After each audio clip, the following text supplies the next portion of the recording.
Bonjour à tous, c'est Célia, je vous retrouve depuis le fin fond de mon garage en fait pour vous montrer comment on peut faire de la lessive à partir de cendres de bois. Comme vous le savez, moi j'ai un poêle à la maison, donc forcément l'hiver, comme on se chauffe au bois avec le poêle, on récupère en fait la cendre. Et ensuite, je peux le transformer en lessive, ça marche très bien. Donc voilà, j'ai deux contenants, une passoire, une petite pelle que j'ai empruntée à ma fille, ça s'appelle pour l'été, hein, tout simplement, pour faire ses pâtés de sable. J'ai récupéré la cendre ici, mais vous voyez qu'il y a des morceaux en fait à l'intérieur, encore des morceaux de charbon, etc. Peut-être un petit peu de...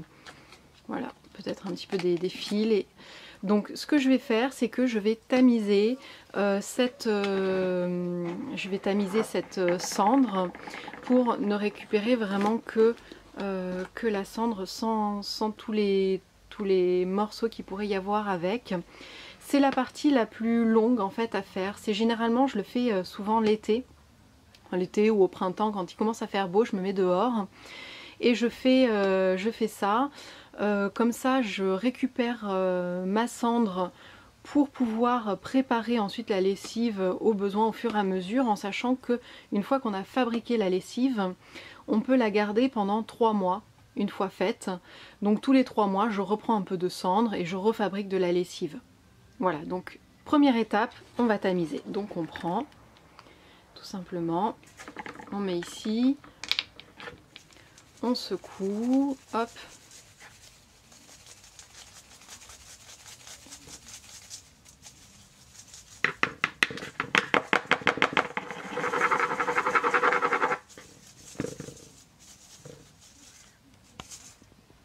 Voilà, donc vous voyez, là j'ai récupéré les morceaux et en dessous vous avez vraiment la cendre, la cendre filtrée, j'ai envie de dire. Donc les morceaux, je les mets dans un sac en papier. Hop, je recommence l'opération. Alors la cendre s'envole très facilement, voilà pourquoi je fais attention quand je le fais dehors, qu'il n'y ait pas de vent. Bon, en tout cas je fais attention à la direction du vent et dans ce cas je prends pas une bassine, je prends un récipient, je le mets plutôt en fait dans ce récipient là pour pouvoir la tamiser un petit peu plus au fond. Voilà, donc c'est la petite astuce. Donc voilà, après tamisage, ce que j'ai obtenu. Donc une poudre qui est très fine, sans aucun morceau dedans. Quand on se chauffe au bois, on a largement de quoi faire sa lessive. Allez, l'étape numéro 2, on va maintenant faire chauffer de l'eau.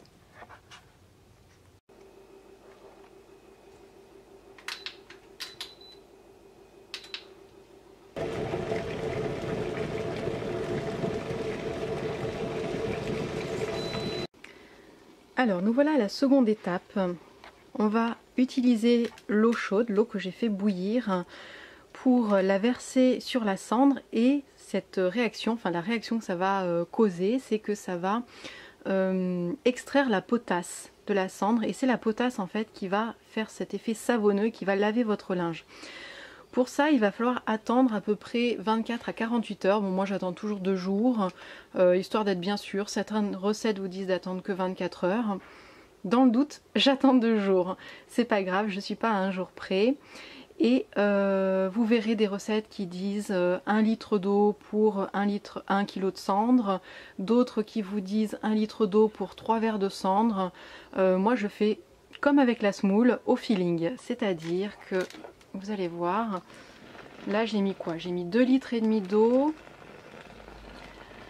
Voilà, je verse.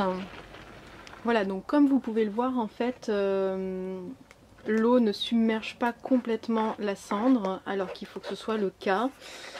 Là, ça reste un petit peu encore une sorte de petite bouillie. Donc je vais rajouter au moins 50 centilitres. Voilà, il faut qu'il y ait à peu près 1 cm d'eau, pour moi en tout cas, 1 cm ou 2 cm d'eau au-dessus en fait du niveau de la cendre. Ensuite, bon, comme vous pouvez le voir, je prends un bâton hein, tout simple pour remuer en fait. On remue, voilà, histoire que toute la cendre soit bien mélangée à l'eau. Donc vous voyez, ça fait pas une pâte, hein. Vous voyez bien, quand ça va reposer, vous allez pouvoir vraiment voir la différence. On va laisser, ça va être la partie la plus agréable, la partie numéro 3, on va la laisser reposer tranquillement pendant 2 jours en remuant matin et soir, matin, midi et soir si vous en avez envie, mais sinon matin et soir en fait. Vous remuez un petit peu pour que toute la cendre soit bien prise en fait et que la potasse se sépare bien, s'extrait bien. Alors je vous retrouve cette fois-ci dans ma cuisine pour la dernière étape en fait. Vous pouvez voir d'ailleurs, je ne sais pas si vous allez bien le voir ici. Vous voyez, vous avez vraiment une délimitation entre l'eau savonneuse et la cendre qui est juste en dessous. Voilà.